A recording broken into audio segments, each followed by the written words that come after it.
जय हिंद दोस्तों। तो आज की क्लास में हम बायोलॉजी के कुछ ऑब्जेक्टिव के बारे में समझेंगे और जानेंगे। ये बायोलॉजी का जो ऑब्जेक्टिव है वो हर साल कॉम्पिटिटिव एग्ज़ाम में पूछा जाता है और ये जानना भी ज़रूरी है क्योंकि इससे जो रिलेटेड क्वेश्चन आएंगे उसको आप मिस ना कर सकेंगे। चलिए मेरे साथ स्टार्ट करते हैं, हम 1 बाय 1 करके हम देखेंगे क्वेश्चन को और क्या कहता है। नंबर 1 से हम स्टार्ट करते हैं।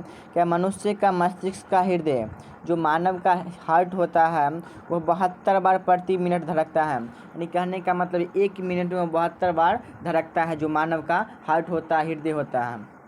2 नंबर में क्या कह रहा है कि मानव के खोपड़ी में जो मानव का खोपड़ी होता है, मस्तिष्क होता है, उसमें 8 हड्डियाँ पाई जाती हैं।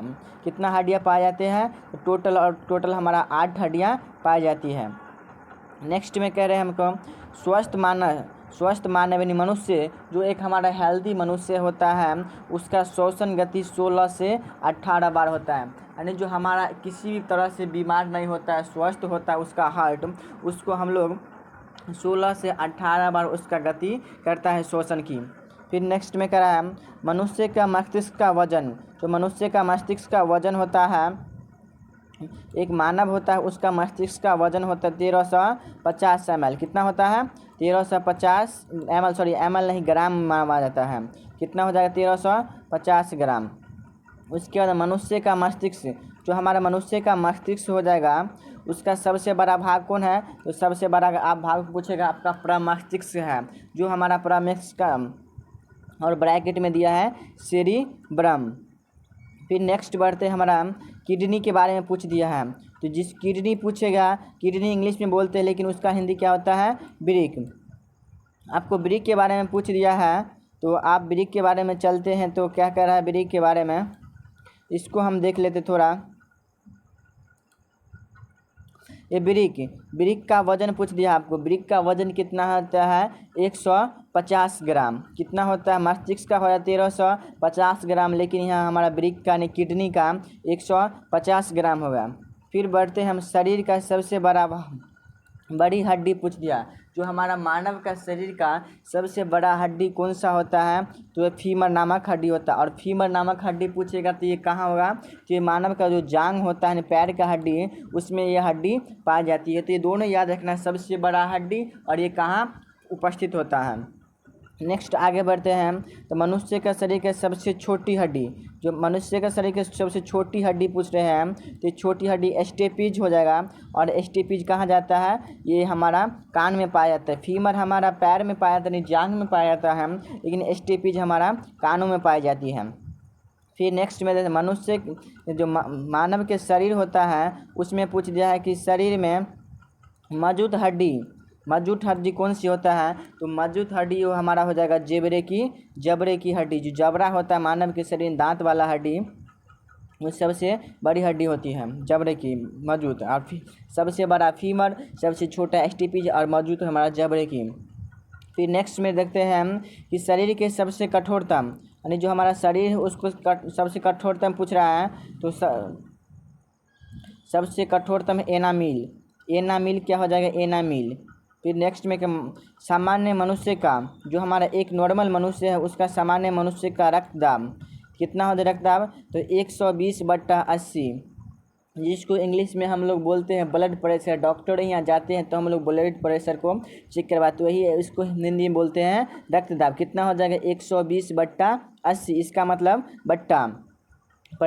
उसके मानव शरीर में जल की मात्रा पूछ दिया है। ये वेरी इंपॉर्टेंट क्वेश्चन है। तो मानव के शरीर में जल की मात्रा कितना हो जाएगा? 65 से 80% पाई जाती है। जो हमारा एक मनुष्य है उसके शरीर में जल की मात्रा 65 से 80% पाई जाती है। नेक्स्ट में आगे बढ़े, क्या कह रहा है कि रक्त की मात्रा शरीर का भार का कितना परसेंट होता है? तो इस केवल और केवल ये 7% होता है। जो हमारा पूरे शरीर में है उसका ब्लड की मात्रा केवल और केवल 7% ही पाई जाती है। उसके बाद कह रहे हैं मनुष्य के शरीर में रक्त की मात्रा कितना होना चाहिए? तो रक्त की मात्रा हमारा 5 से 6 लीटर होना चाहिए। ये भी लीटर में दे दिया है, 5 से 6 लीटर होना चाहिए मनुष्य का, एक स्वस्थ मनुष्य के शरीर में। फिर आगे कह रहा है मानव रक्त, जो मानव का ने ब्लड हुआ उसका पीएच मान, power of hydrogen pH scale उसका मापते हैं, इसका किसी भी बिलियन क्षारीय हो तो उसका पीएच मानव ब्लड का पीएच मान कितना होता है 7.4। नेक्स्ट में बढ़ते हैं हम लोग, क्या कह रहा है किडनी को शुद्ध करने वाला किडनी शुद्ध करता है, जो ये हमारा रक्त होता है ब्लड होता है उसको कौन शुद्ध करता है, तो उसको ये हमारा जो किडनी है यही हमारा उसको शुद्ध करता है, रक्त को शुद्धिकरण करने का कार्य करता है। फिक्स अगला बढ़ते हैं लाल रक्त कणिका, लाल रक्त कण यानी जिसको बोलते हैं आरबीसी, तो ये हमारा निर्माण कहाँ है, इसका फॉर्मेशन कहाँ होता है, तो अस्थि मज्जा में इसका निर्माण कहाँ होता है, आरबीसी का अस्थि मज्जा में।